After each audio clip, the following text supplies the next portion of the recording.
The COO thought the folder would disappear back into the shadows of the archive. Instead, one quiet analyst memorized a single line on the last page, a date that looked suspiciously like her professional expiration. By the next morning, a regulator was asking a question no one in the boardroom was ready to answer.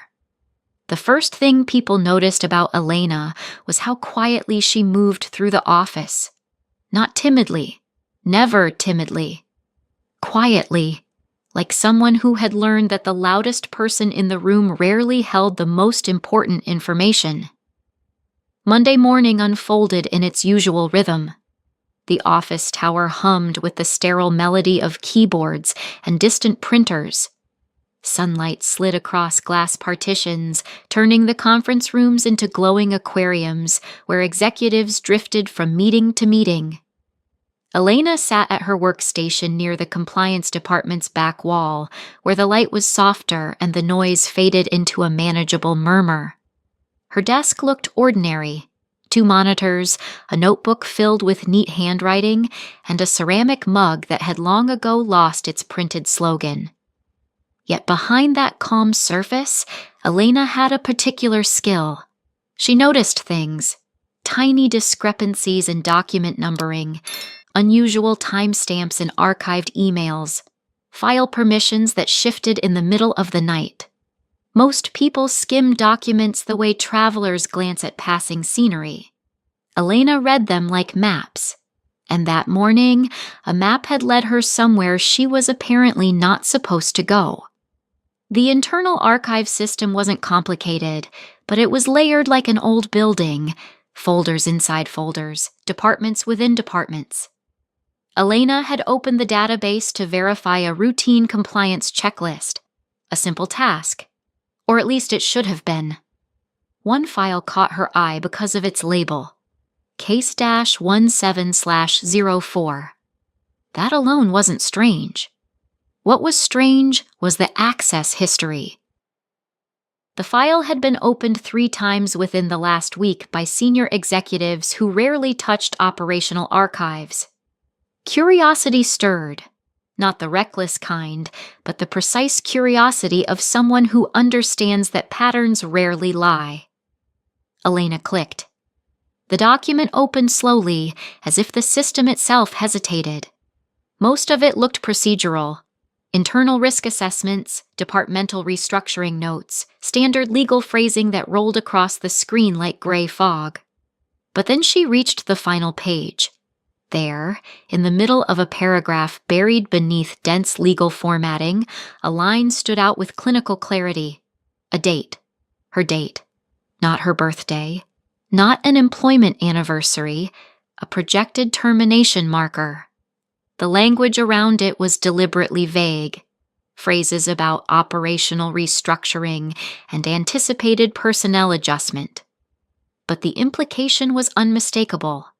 Someone had quietly scheduled the end of her career. Elena didn't react the way people expected someone to react to a discovery like that. No sharp breath. No dramatic movement. Instead, she leaned back slightly in her chair and reread the line twice. The office buzzed around her. Someone laughed near the coffee machine. A printer coughed out 30 pages somewhere down the hall. Life went on. Yet the words on the screen felt strangely deliberate, like a chess move made several turns in advance. Why her? That question rose first, but another followed immediately behind it. Why document it? Executives who planned silent departures rarely left paper trails, which meant one of 2 things. Either someone had made a mistake, or the document served another purpose entirely. Elena scrolled upward. The metadata panel revealed something interesting. The file had last been edited late Friday night. And the editor? The chief operating officer. A faint smile touched the corner of Elena's mouth. Not amusement exactly, more like recognition. She printed nothing, saved nothing. But she did something far more useful. She memorized.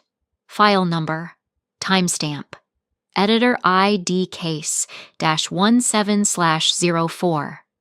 Then she closed the document and navigated calmly back through the archive layers, like someone leaving a room exactly as they had found it. Except she wasn't alone. A shadow stretched across her desk. Elena. The voice carried the crisp authority that made conversations stop mid-sentence in nearby cubicles. She looked up. The COO stood there, posture straight, expression sharp enough to slice through small talk. "Those are internal files," he said. "You're not allowed there." The statement wasn't loud, but it landed like a stamp on an official document. Around them, monitors flickered with spreadsheets and emails. No one openly stared, yet the atmosphere shifted in the subtle way offices always do when power enters a space. Elena slowly closed the archive window. Her movements were calm, almost careful, like someone handling fragile glass. "I was verifying compliance references," she replied evenly. The COO's eyes moved briefly to her monitor, then back to her face. A pause followed. Short, measured, but long enough to carry a quiet warning. "Next time," he said, "let legal handle archive verification." Then he turned and walked away, his polished shoes making almost no sound on the carpet. The office noise returned immediately, like water closing over a stone. Elena sat still for a moment, not because she was shaken, because something had just confirmed her suspicion.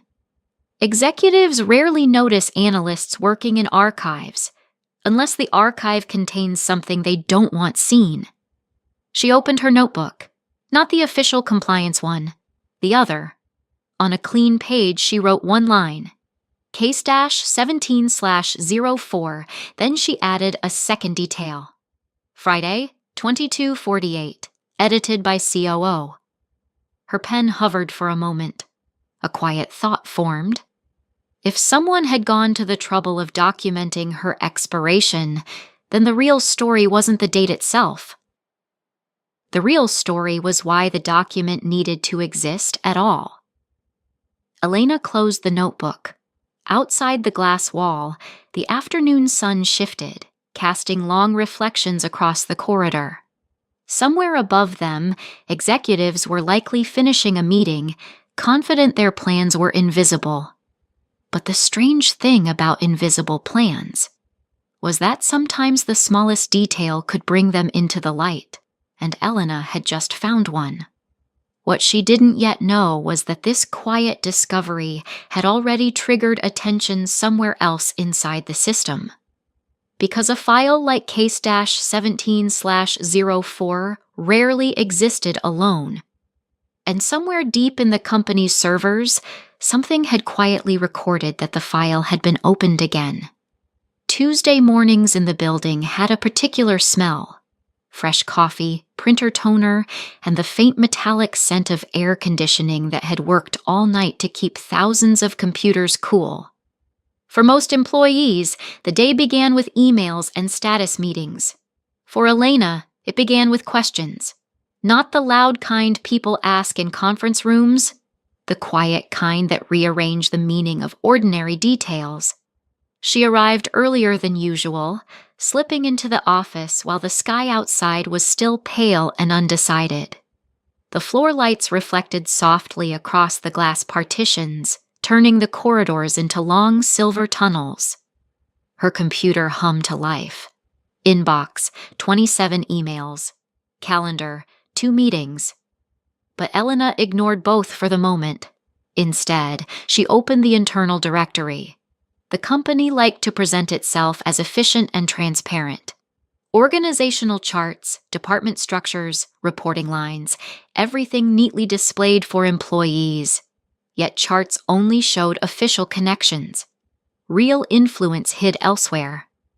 Elena searched for one name, the COO. His profile appeared instantly, polished photograph, career highlights, the usual language about leadership and strategic direction. But what interested Elena was the list beneath. Recent document activity, Most executives rarely edited files themselves. Assistants and legal teams usually handled that work. Yet there it was again. Case 17/04, modified Friday night. Another line appeared below it. Linked files. Elena leaned closer. 3 references. 2 were restricted legal documents. The third looked almost harmless. An internal risk projection report. Its title sounded boring enough to guarantee that most employees would never open it. Elena clicked. The document loaded slowly, page by page. At first glance, it looked like every other operational forecast the company produced. Columns of projected costs, staffing models, expansion scenarios. Numbers marching in disciplined rows. But halfway down page 6, something shifted. A table, small, precise.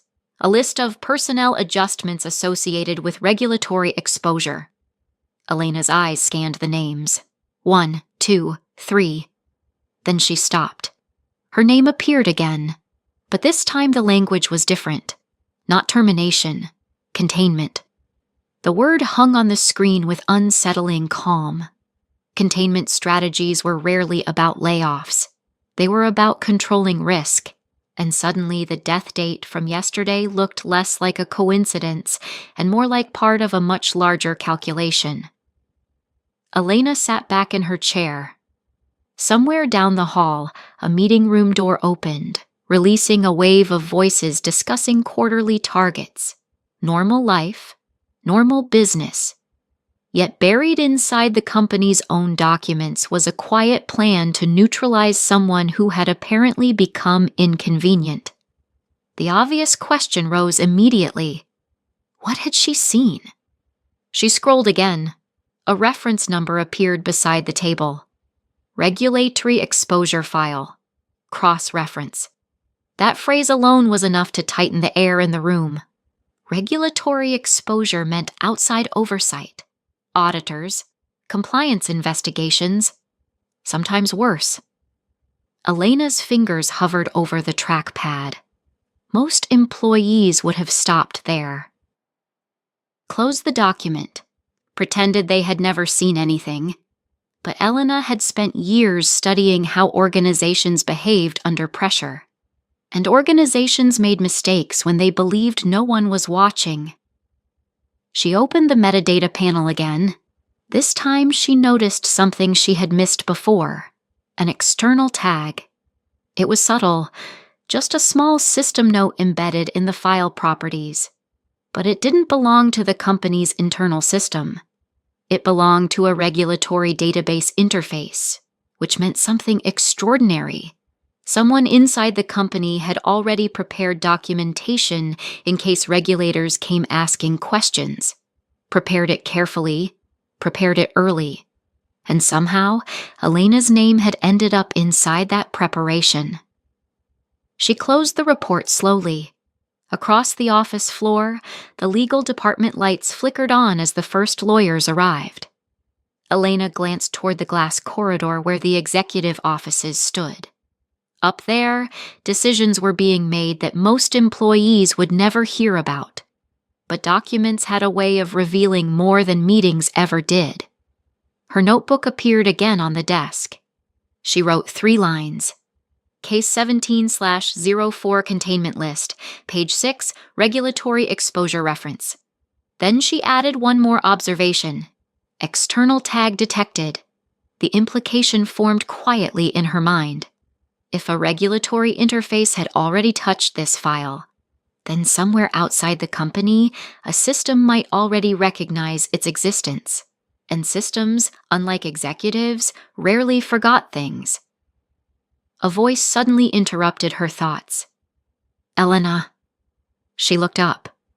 This time it was someone from legal, Marcus Hale, one of the senior counsel whose calm tone had a reputation for ending arguments before they began. He stood beside her desk with a tablet in his hand. Quick question, he said. The phrasing was casual, but his eyes were not. Did you access an internal archive file yesterday? The office seemed to pause for half a second. Elena closed her notebook. Yes, she said simply. Marcus studied her for a moment, not accusing, evaluating. Which one? A simple question. But in offices like this, simple questions often carried weight. Elena answered with equal calm. Case 17/04. Marcus didn't move, but something shifted behind his professional composure. A calculation, a silent adjustment of expectations. Interesting, he said finally. He tapped his tablet once, then nodded politely. Thank you. And just like that, he walked away. The conversation had lasted less than 20 seconds. Yet Elena felt the air around her desk change again, because lawyers rarely asked questions unless they already knew part of the answer. She turned back to her screen. The archive system had refreshed automatically. At the bottom of the activity log, a new entry had appeared. File access notification, Legal Department. Timestamp, 8:57. Elena checked the clock in the corner of her monitor. 9:11, which meant something had just been triggered inside the system. Something official.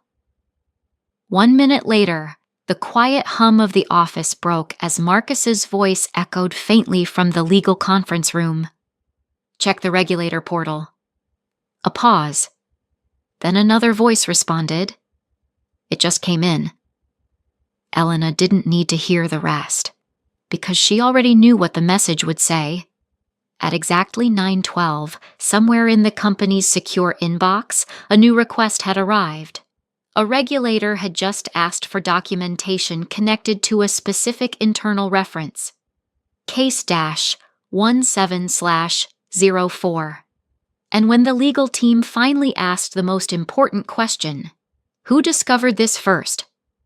The room would fall silent for a very particular reason, because the only person who had opened the file before everything began was sitting quietly at a desk near the back wall, and the executives upstairs still had no idea what she had seen.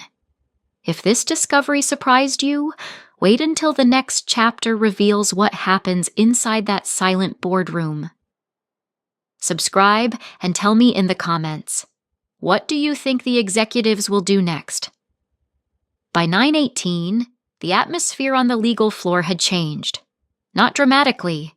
In large companies, tension rarely arrives like a thunderclap. It spreads quietly, like a pressure drop before a storm. Voices become softer. Doors close a little faster. Conversations move from hallways into conference rooms. Elena noticed it immediately. Through the glass corridor, she could see people moving with unusual purpose toward legal, tablets in hand, phones pressed low against their palms. The polished calm of the building had acquired a thin crack. Somewhere inside that crack, a regulator was now asking questions. Her screen still showed the archive dashboard. Case 17/04 remained closed, but the activity log continued updating like a heartbeat. 9:13, legal access, 9:15, document replication, 9:16, external review flag. Elena didn't touch the mouse. She simply watched. Because when systems began to move like this, every click mattered.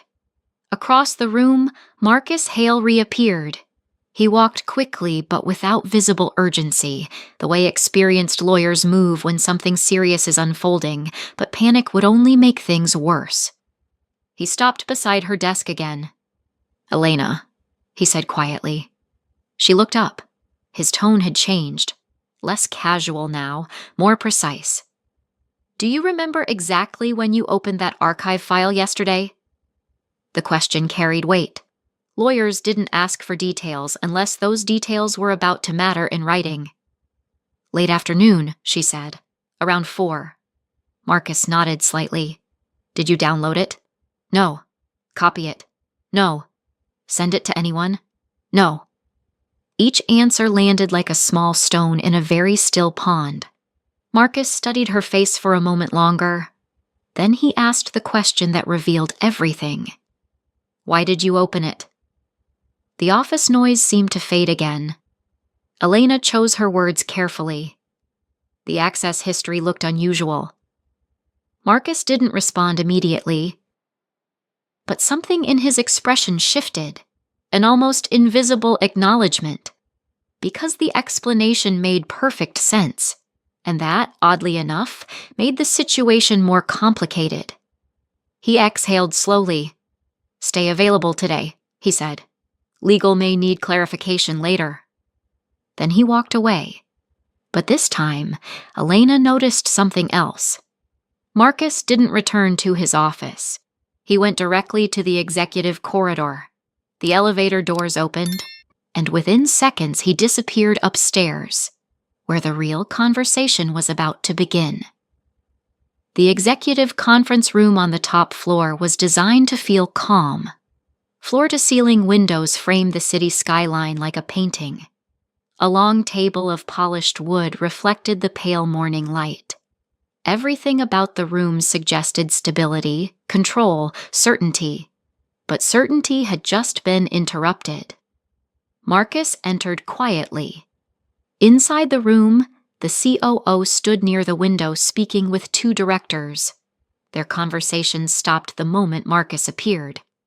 "Well?" the COO asked. Marcus placed his tablet on the table. "We received a regulator request at 9:12. The room didn't explode. Executives were trained for worse news, but silence spread across the table like frost. "What exactly are they requesting?" one director asked. Marcus tapped the screen. "Documentation related to internal risk classification." A pause. Then he added the line that mattered most. Specifically, the reference number CASE-17/04. For the first time that morning, the COO's composure shifted. Not visibly enough for an outsider to notice. But Marcus noticed, because lawyers were trained to observe very small changes. "Who accessed the file?" the COO asked. Marcus already knew the answer. "One person yesterday." "And?" Marcus looked directly at him. "An analyst from compliance." The COO's jaw tightened slightly. "Elena." Marcus nodded. Another executive leaned forward. "How much did she see?" Marcus answered carefully. The file was opened. That sentence contained both reassurance and uncertainty, because opening a file didn't necessarily mean understanding it. But sometimes it did. The room grew quiet again. Outside the windows, the city continued its morning routine. Traffic moving, people crossing streets, life proceeding without any awareness of the conversation unfolding 30 floors above them. Then one director spoke. "We need to know exactly what regulators have." Marcus nodded. "I've already requested the portal transcript." "And the analyst?" Marcus paused, because this was where things could become complicated. "Elena appears to have accessed the file as part of normal compliance review." The COO turned away from the window. "And you believe that?" Marcus met his gaze. "I believe the access log supports that explanation." It wasn't quite a defense, but it wasn't an accusation either. Another executive asked the question that now hung over the entire room. What did she actually notice? No one answered, because that question contained the real risk. Documents were dangerous not because they existed, but because someone might understand them. Marcus finally spoke again. "There's another detail." The COO's eyes narrowed. "What?" Marcus tapped the screen once more. "The regulatory request specifically references internal risk classification and containment documentation." The words settled over the table like cold air. Containment. Someone had used the same language that appeared in the internal report, which meant regulators weren't asking a random question. They were asking a precise one, and precise questions rarely arrived by accident. The COO looked toward the skyline again, hands resting lightly on the edge of the table. "Find out what she knows," he said. Marcus nodded. But inside his mind, another thought had already begun forming. Because during his brief conversation with Elena earlier, he had noticed something unusual. She hadn't looked frightened. She hadn't looked confused. She had looked calm, as if she understood something that the executives upstairs were only beginning to suspect. And somewhere in the company's servers, the activity log updated again. 9:31, regulatory portal sync. Meaning the request had just expanded, and whatever regulators had asked for next would soon force the company to answer far more difficult questions. Questions that might begin with case 17/04, but would not end there. By mid-morning, the building had settled into an uneasy calm. From the outside, nothing looked different. Elevators moved, meetings started, coffee machines hissed softly in the kitchen area. If someone had walked through the lobby, they would have seen the same polished company that appeared in annual reports and recruitment videos. But inside the legal department, something had shifted. The Regulator portal had updated again, and this time the request was longer. Marcus Hale read it twice before saying anything. The words were precise, formal, and almost deceptively polite. Please provide all internal documentation associated with risk classification reference case -17/04, including any linked containment strategy records and internal correspondence related to the creation of the file. A director leaned over the table. They're asking for correspondence too? Marcus nodded. Yes. Silence followed. Because correspondence meant email threads, and email threads meant context. The kind of context that often explained far more than the original document. The COO stood near the end of the conference table, fingers resting lightly against the polished surface. How would they know the word containment? He asked quietly. No one answered immediately, because the truth was uncomfortable. That word existed only in a single internal report, a report that had never been shared outside the company. Marcus finally spoke. There are two possibilities. The executives turned toward him. One, Marcus continued calmly, the request is based on prior regulatory data models. And the second, the COO asked. Marcus paused just long enough for the room to feel the weight of it. Someone inside the company noticed something. The sentence settled into the room like slow-moving fog. Executives were used to controlling narratives. They were less comfortable when narratives formed on their own. The COO walked toward the window again. Below them, the city stretched in quiet geometry. Streets, bridges, rooftops shining under the morning light. Find out what the analyst understands, he said. Back on the compliance floor, Elena's desk remained exactly as it had been earlier. 2 monitors, the same notebook, the same ceramic mug. If someone had glanced over her shoulder, they would have assumed she was working through ordinary documentation. In a way, she was. But Elena had begun noticing something else. Patterns in the system. When legal departments prepare responses to regulators, documents move through the network in very particular ways. Temporary folders appear, permissions shift, audit trails expand, and right now, those movements were beginning to ripple through the archive system. A new directory had quietly appeared inside the secure legal workspace. Regulatory response, case 17/04. Elena couldn't open it, but she could see the access log. 9:41, legal draft upload. 9:44, executive review access. 9:47, compliance reference pull. The last entry made her pause. Compliance reference pull, which meant someone in legal had just requested background material from the compliance archive, the same archive she had accessed yesterday. Elena leaned back slightly. When lawyers prepared regulatory responses, they worked carefully. They didn't invent stories. They constructed timelines. And timelines depended on small details. For example, who first accessed a file, why they accessed it, what they saw. Elena opened her notebook again. Not because she was nervous, because she preferred clarity. She wrote, 912, Regulator request 941 plus, legal response preparation compliance reference requested. Then she added another line. Marcus asked 3 questions. Download, copy, send. All no. She looked at the page for a moment. A small realization formed. Marcus hadn't asked the most obvious question.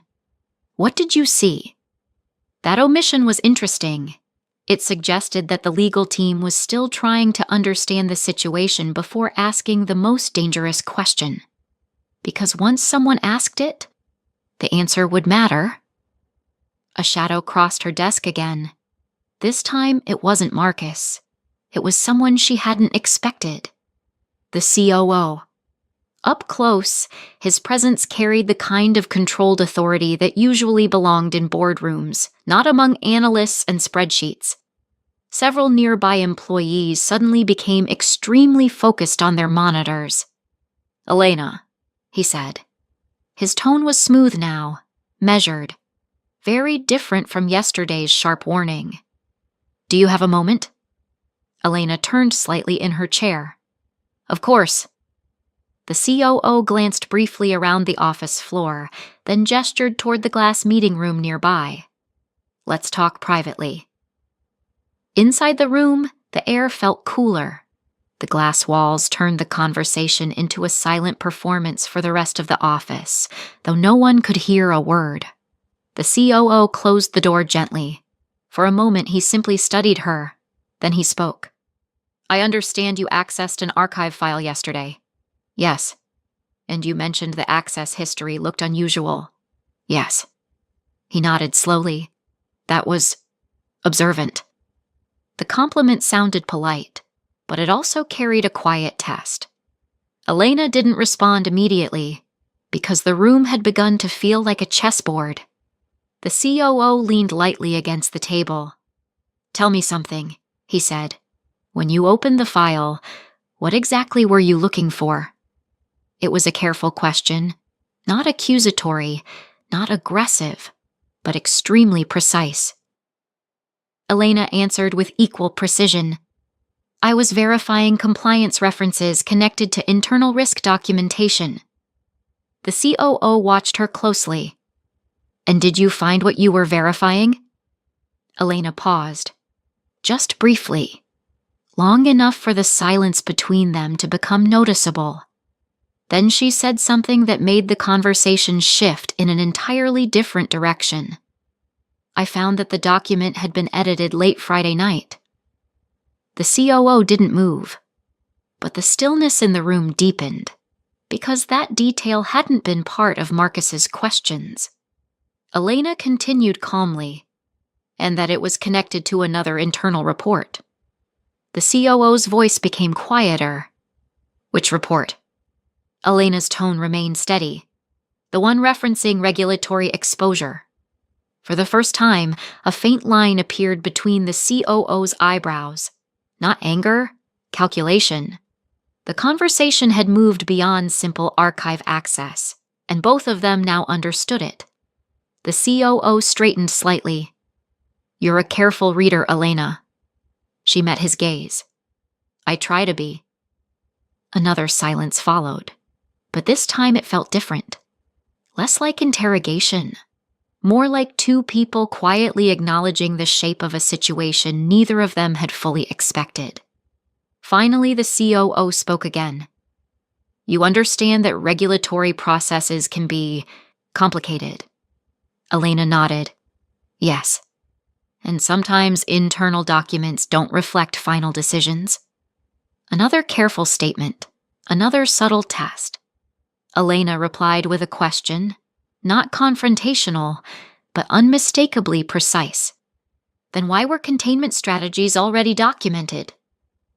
The room went completely still.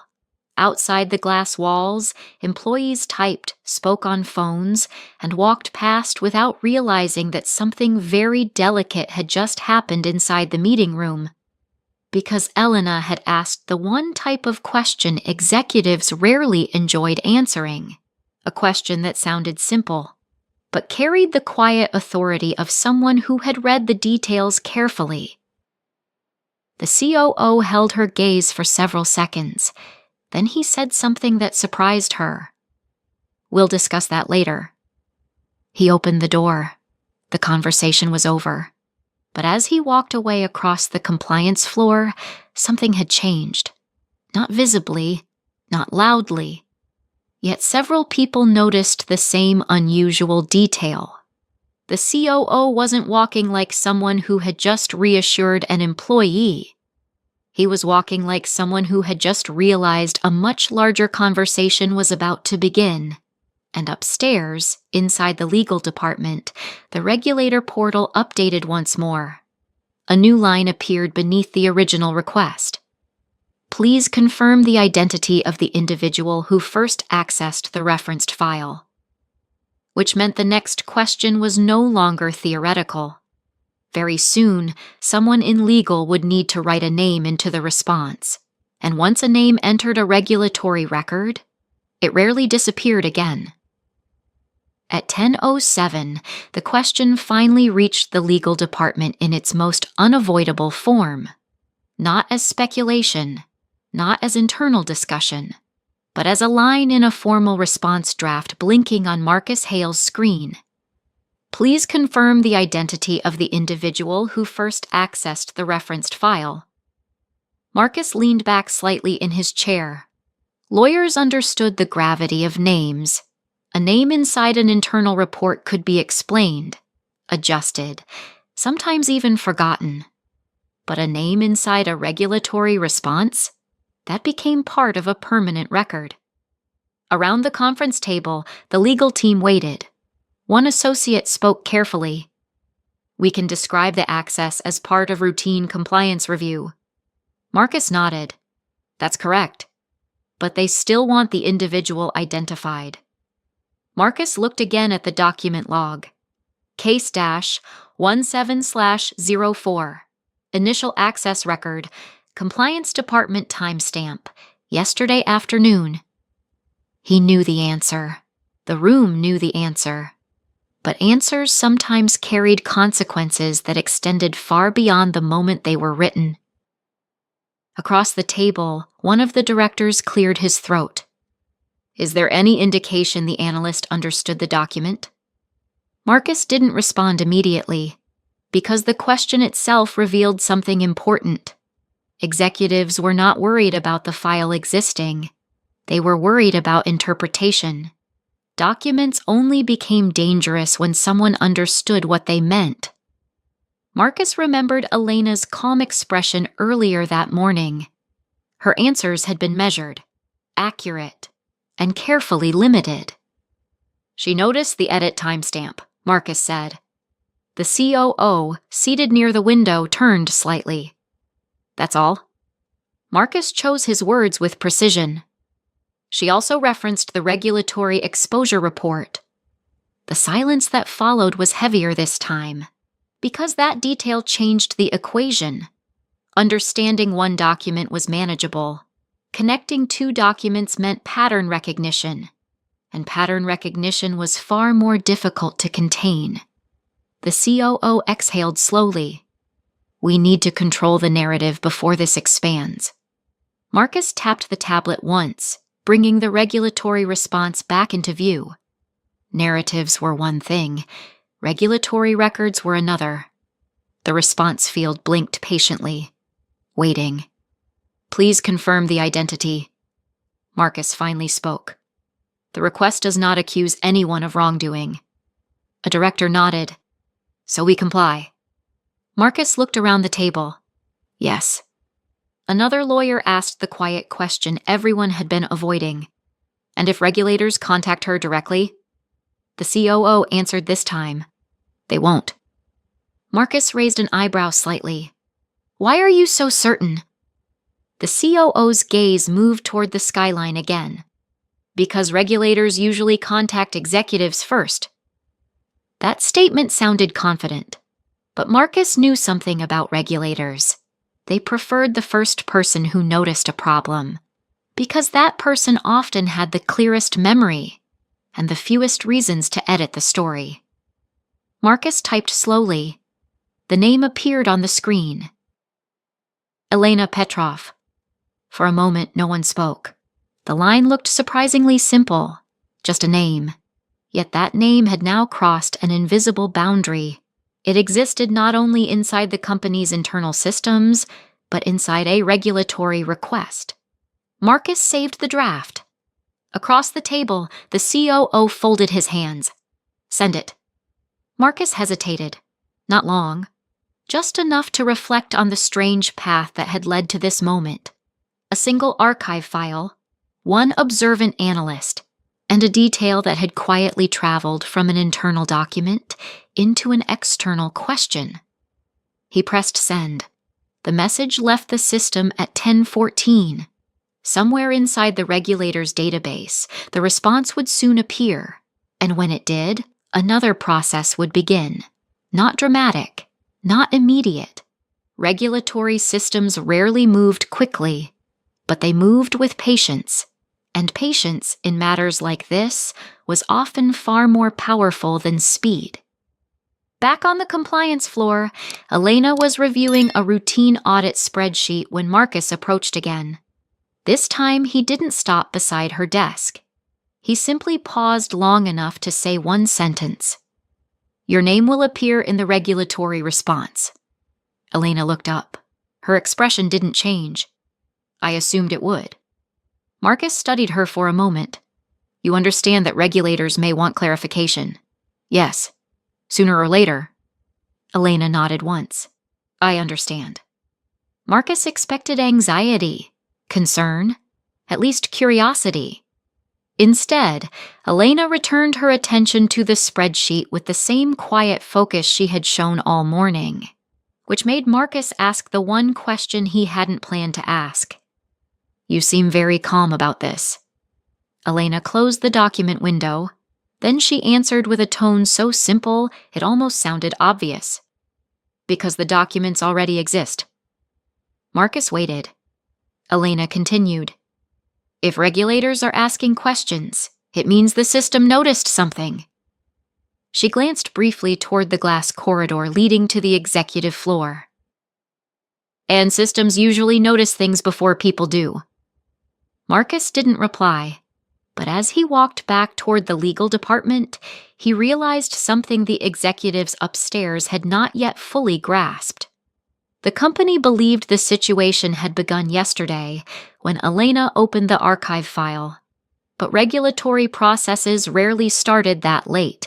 They usually began much earlier, with a pattern, a discrepancy, a number that didn't match somewhere deep inside a data model, which meant the real timeline might already extend far beyond the building, and somewhere in a quiet regulatory office far from the polished conference rooms and glass corridors, a system had just received a response containing a single name, Elena Petrov. The question now was no longer who discovered the file. The question was something far more difficult. What else might that file reveal once someone outside the company began reading it just as carefully as she had?